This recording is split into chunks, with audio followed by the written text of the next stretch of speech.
28 ta' April, Santa Gianna Berretta Molla, għexet bejn l-1922 u l-1962. Twildet f'Bergamo qrib Milan u kienet l-10 wild fost 13. Studjat fl-Università ta' Milan u ta' Pavia u fl-1949 iggradwat fil-Mediċina u l-Kirurġija. Fl-1952 speċjalizzat fil-Pedjatrija u ħadmet bħala speċjalista tat-tfal f'diversi sptarijiet. Kienet membru attiv tal-Azzjoni Kattolika. Iżżewġet lill-Inġinier Pietru Molla, kellha 3 ulied. Meta kien ser ikollha tarbija oħra, mill-ewwel deru sinjali li kien se jkun hemm periklu gravi f'saħħitha. Minħabba tqala, irrifjutat li tieħu trattament għal kankru. Lesta għal kull sagrifiċċju, issottomettit ruħha għal intervent kirurġiku, deċiża u titlob li jsalvaw lit-tarbija. Kienet tirrepeti, lesta għal kollox biex it-tarbija tgħix. Fil-21 ta' April tas-sena 1962 twildet ir-raba' tarbija u ġimgħa wara, ġifieri fit-28 tax-xahar, mietet l-omm erojka, konvinta li hu dnub toqtol tarbija fil-ġuf. Il-Qaddiż Papa Giovanni Paolo II fl-24 ta' April tas-sena 1994 iddikjara beata fil-preżenza ta' żewġa u l-4 ulieda. Huma kienu wkoll preżenti meta fis-16 ta' Mejju tas-sena 2004 l-istess Papa lil Gianna Berretta Molla iddikjara bħala qaddisa l-ewwel waħda taż-żminijiet tagħna.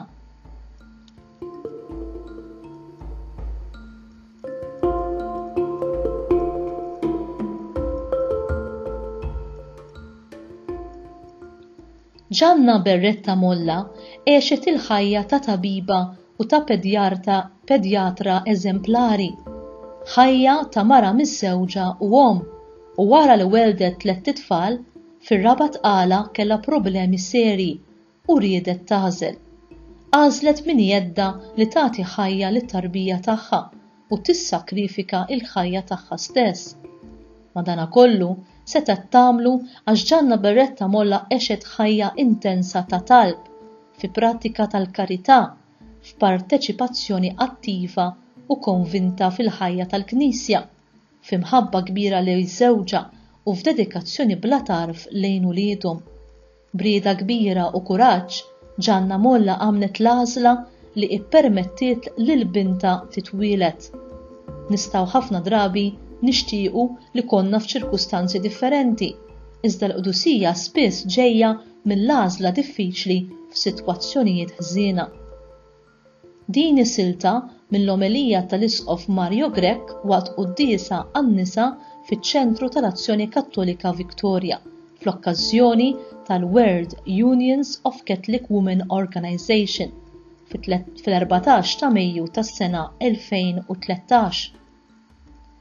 Nappella lin-nisa qlin tagħna biex ikunu minn ta' quddiem li jitkellmu favur il-ħajja tat-tarbija fil-ġuf.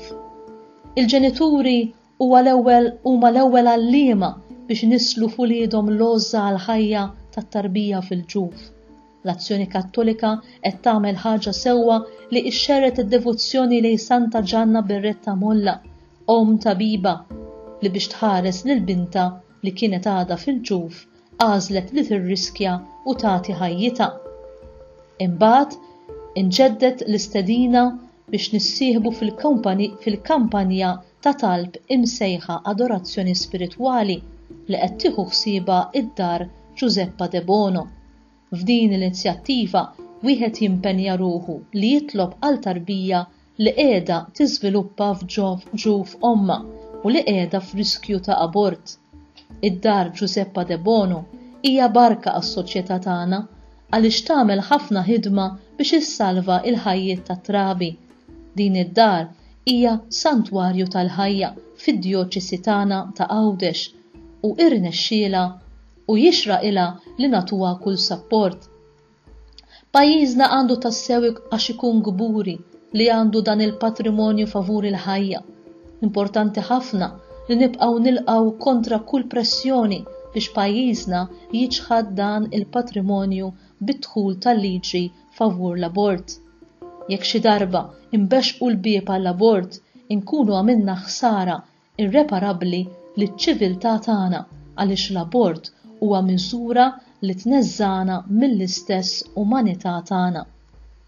Tajjeb li wieħed ikun jaf ukoll li l-Fondazzjoni Monsinjur Salv Bartoli Galea ippubblikat bil-Malti il-ktieb Santa Gianna Berretta Molla, l-istorja ta' ħajjita maqlub għal-Malti minn Caroline Buħaġar. Michael Caruana, chairperson tal-Fondazzjoni, qal li permezz ta' dan il-ktieb wieħed jista' jsir jaf il-ħajja qasira iżda mimlija bl-imħabba ta' Alla u tal-proxmu ta' din il-qaddisa ta' żmienna. Dan il-ktieb qed jinbih mill-libreriji ewlenin insara.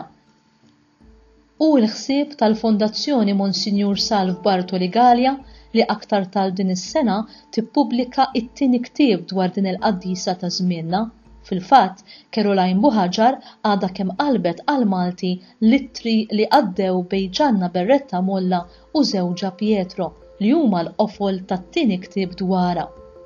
U int, kemm qed titlob issemma leħnek u jew tagħti s-sapport tiegħek favur il-ħajja li tagħna Alla sa mit-tnissil tagħha fil-ġuf?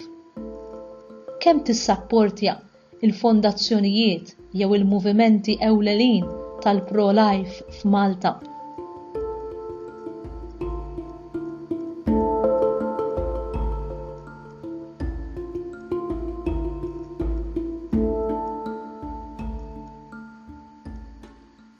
Talba. Alla missierna, infaħruk u mberkuk, tal-li f'Gianna Berretta Molla tajtna u rejtna mara li taċċieda tal-Evanġelju bħala żagħżugħa, mara miż-żewġa, u tabiba.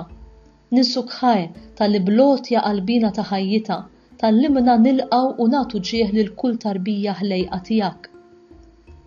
Għamel missier li l-fidili tiegħek fuq l-eżempju ta' Santa Gianna jgħixu fedeltà il-grazzja tal-konsagrazzjoni fl-imħabba taż-żwieġ u l-familja u jilqaw bil-gratitudni l-uliet li fihom tiddi l-istess ġbija ta' Kristu huma u jdawruhom b'imħabba attenta sa mill-ewwel waqtiet ta' ħajjithom.